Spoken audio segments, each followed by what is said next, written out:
Have you ever felt it, that quiet discomfort when a colleague gets the case you wanted, the position you applied for, the praise you worked for, and instead of feeling happy for them, you felt something else, something you didn't want to name? If you have, this video is for you.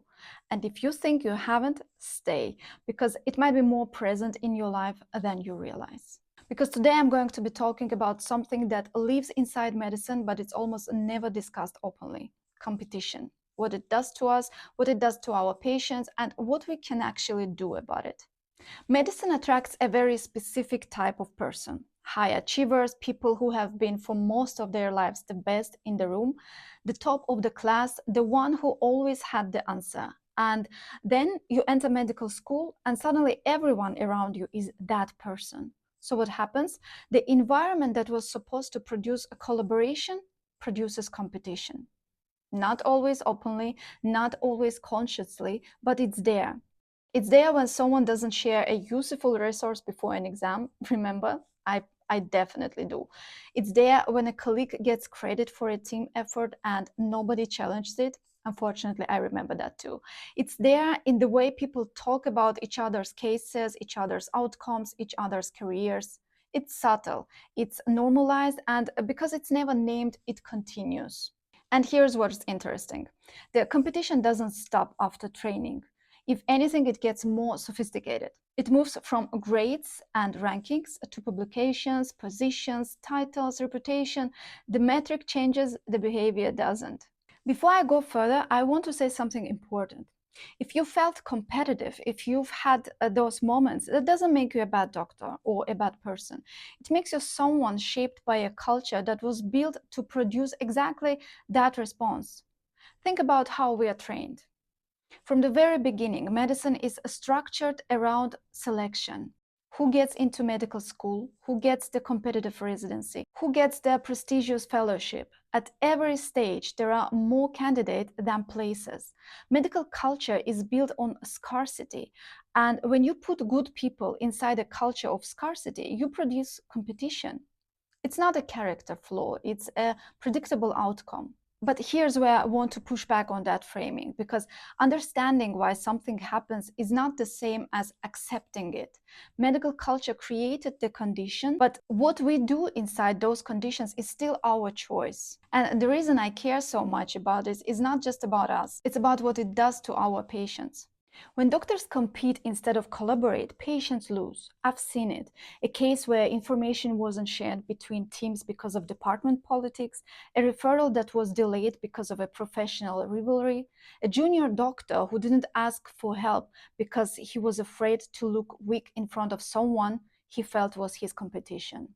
These are not rare exceptions. These are the quiet consequences of a culture we have normalized. And beyond patient care, think about what it does to us. Chronic competition is exhausting. It creates a baseline of anxiety that never fully goes away. It makes it difficult to celebrate someone else's success.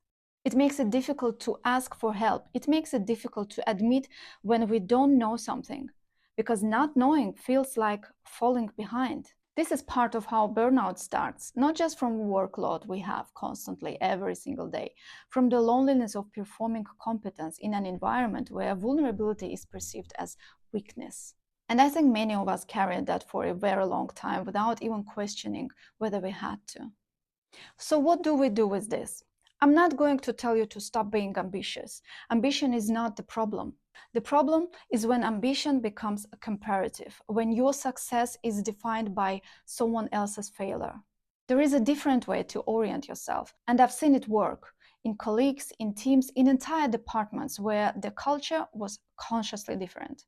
The first shift is this: measure yourself against who you were, not who they are. Your growth is the metric, not the ranking, not the position, not the number of papers, your actual clinical growth.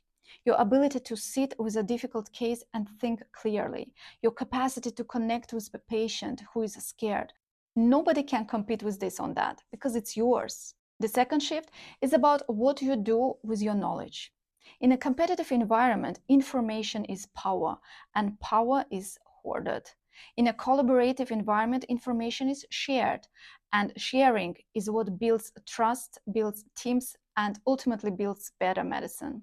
Every time you share a resource, a technique, a lesson from a case that went wrong, you are choosing a different kind of medicine. The third shift is the hardest one.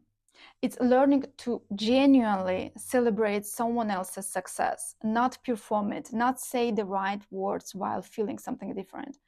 Actually feel it. That takes practice. It takes consciously reframing someone else's achievement, not as a threat to your position. If a colleague gets a position you wanted, that's a person doing well in medicine. The same medicine you choose. That's not your loss, that's medicine winning. I worked in 5 different countries. I've been in many different hospital cultures and training environments. And the doctors I remember, the ones I still think about, were never the most competitive ones. They were the ones who made you feel like there was room for you, like your question was welcome, like they had something to give and were glad to give it. They were secure enough not to need to diminish anyone else. And that security, I think, came from knowing exactly who they were and what they stood for. It didn't come from being better than the person next to them. That kind of doctor is not produced by competition. That kind of doctor is produced by a completely different relationship with medicine. One where the work itself is the point, not the position it gets you. So I want to ask you something, and I want you actually to sit with it, not just move on to the next video. Where is the competition showing up in your life right now? Not the big obvious version, the quiet one, the small daily choices about whether you share or withhold, whether you lift or hold back, whether you celebrate or feel diminished. That's where the real work is, not in grand gestures, in those small repeated choices. Medicine is hard enough. The cases are hard, the culture is hard, the hours are hard. We don't need to make it harder by treating each other as threats. We are, and all of us, on the same side, the side of the patient in front of us. And the moment we remember that, everything changes. If this resonated with you, I'd really like to know. Tell me in the comments, have you felt this and what did you do with it? Because those conversations matter and they don't happen enough. I'll see you in the next one.